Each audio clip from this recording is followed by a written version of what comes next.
Adakah Hala 7 Sabah Maju Jaya atau SMJ benar-benar memberikan hasil yang diharapkan, atau adakah ia sekadar janji kosong untuk memuaskan hati rakyat Sabah? Ini antara persoalan yang penting yang kita harus renungkan. Dalam video kali ini kita akan membedah kenyataan Ketua Menteri Sabah Datuk Seri Haji G. Noor yang mendakwa bahwa setelah 4 tahun menerajui negeri, Hala 7 SMJ telah berjaya menunjukkan hasil positif, terutama dalam sektor pertanian, perindustrian, dan pelancongan. Menurut Haji G, ekonomi negeri ini kini berada di landasan yang betul, dengan pelaburan yang masuk ke Sabah meningkat. Malah, sektor perindustrian sahaja mencatatkan pelaburan sebanyak 11,34 bilion ringgit dan sektor pelancongan Sabah juga berkembang dengan ketara dengan lebih 1,7 juta pelancong mengunjungi negeri itu hanya dalam tempoh 7 bulan pertama tahun 2024. Tetapi benarkah semuanya semanis yang diperkatakan? Bagi banyak pihak, kenyataan ini pasti kelihatan mengagumkan. Namun kita tidak boleh berhenti di sini tanpa mengajukan soalan-soalan yang lebih mendalam. Salah satu persoalan besar ialah sama ada angka-angka ini benar-benar mencerminkan peningkatan taraf hidup rakyat tempatan. Adakah pertumbuhan ekonomi ini memberi impak positif kepada kehidupan seharian rakyat Sabah?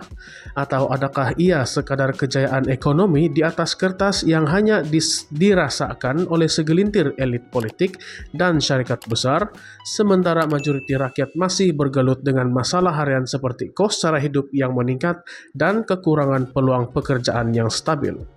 Haji G turut menekankan bahwa selain sektor-sektor yang disebutkan, kerajaan negeri juga memberi tumpuan kepada pembangunan modal insan dan memperkasa kesejahteraan rakyat. Ini termasuk usaha untuk membangunkan ekonomi biru atau blue economy yang menumpukan kepada penerokaan khazanah laut sebagai sumber ekonomi baru.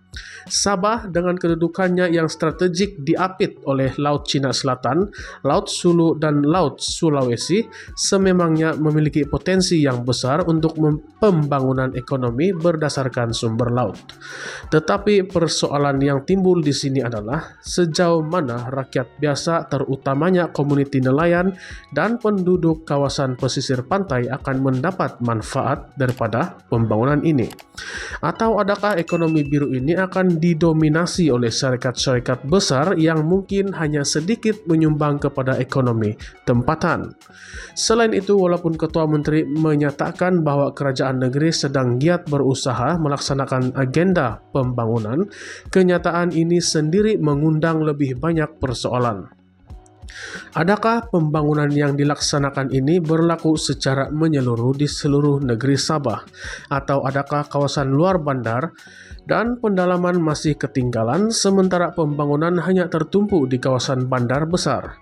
Walaupun SMJ sudah dilancarkan lebih 3 tahun lalu, Haji G sendiri mengakui bahwa masih banyak lagi yang perlu dilakukan oleh kerajaan. Ini menimbulkan persoalan tentang keupayaan kerajaan negeri untuk mencapai matlamat mereka dalam tempoh terdekat. Adakah semua perancangan ini realistik? Atau adakah ia sekadar janji politik yang terus disampaikan tanpa ada kepastian sebenar tentang pelaksanaannya? Dalam ucapan beliau, Haji G juga mengumumkan beberapa statistik yang menggambarkan pencapaian ekonomi Sabah. Contohnya, beliau menyebut bahwa Sabah menyumbang 5,5% kepada keluaran dalam negara kasar atau KDNK pada 2023 dan merupakan negeri ke-7 tertinggi dalam penerimaan pelaburan di Malaysia. Angka-angka ini sememangnya kelihatan baik, tetapi adakah ia memberi kesan langsung kepada rakyat biasa di Sabah?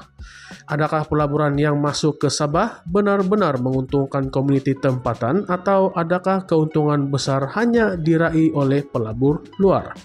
Sementara pelancongan juga menunjukkan peningkatan dengan sasaran 3 juta pelancong pada tahun ini, kita juga harus bertanya, sama ada pertumbuhan ini benar-benar memberi manfaat kepada pengusaha tempatan atau hanya menguntungkan industri besar seperti hotel-hotel antarabangsa. Di sebalik semua pencapaian yang disebutkan, Ketua Menteri juga memberi isyarat bahwa kerajaan negeri tidak akan berhenti di sini. Menurut beliau, kerajaan bertekad untuk terus memperhebatkan lagi pembangunan negeri dan kesejahteraan rakyat melalui pelbagai program serta inisiatif. Walaupun ini kedengaran positif, kita harus tetap kritikal. Apakah inisiatif yang diutarakan ini benar-benar akan mencapai ke semua lapisan masyarakat, atau adakah ia lebih tertumpu kepada kumpulan tertentu? Misalnya, sektor-sektor yang disebutkan seperti ekonomi biru mungkin kelihatan menjanjikan, tetapi tanpa strategi yang inklusif, ada risiko ia hanya memanfaatkan pihak tertentu saja, meninggalkan rakyat biasa terpinggir dari arus kemajuan. Satu lagi persoalan yang penting untuk diteliti ialah mengenai kepercayaan rakyat terhadap kerajaan negeri. Hajiji menyatakan bahwa beliau yakin rakyat bijak menilai fakta pencapaian kerajaan hari ini yang menurut beliau bukan sahaja memikirkan dan merancang tetapi juga melaksanakan agenda pembangunan. Namun sejauh manakah kebenaran ini dirasai di kalangan rakyat? Adakah rakyat Sabah benar-benar merasai perubahan positif dalam kehidupan mereka hasil daripada pelaksanaan SMJ? Atau adakah mereka masih menunggu janji-janji yang belum tertunai? Sebagai penonton dan rakyat yang prihatin, kita perlu sentiasa bijak dalam menilai kenyataan yang diberikan oleh pihak kerajaan. Adakah pelaksanaan dasar dan hala tuju ini benar-benar menyentuh kehidupan seharian rakyat Sabah, atau adakah ia lebih kepada pencapaian statistik yang hanya kelihatan baik di atas kertas tetapi tidak memberikan kesan yang signifikan di lapangan? Dalam keadaan politik yang sentiasa dinamik, kita perlu terus bertanya dan mempersoalkan setiap dasar yang dilaksanakan bagi memastikan rakyat tidak terpinggir dalam arus pembangunan yang dijanjikan. Sebagai penutup, kita tidak boleh berhenti daripada terus mempersoalkan apakah Sabah Maju Jaya ini benar-benar untuk semua rakyat Sabah atau hanya segelintir pihak yang mendapat manfaat daripadanya. Hanya masa yang akan menentukan sama ada semua perancangan dan pelaksanaan ini mampu membawa Sabah ke arah kemajuan yang inklusif, atau adakah ia hanya satu lagi retorik politik. Jadi teruskan mengikuti perkembangan ini dan jangan lupa untuk tinggalkan pendapat Anda di ruangan komen. Apa pandangan Anda tentang hala tuju Sabah di bawah pimpinan Datuk Seri Hajiji Noor?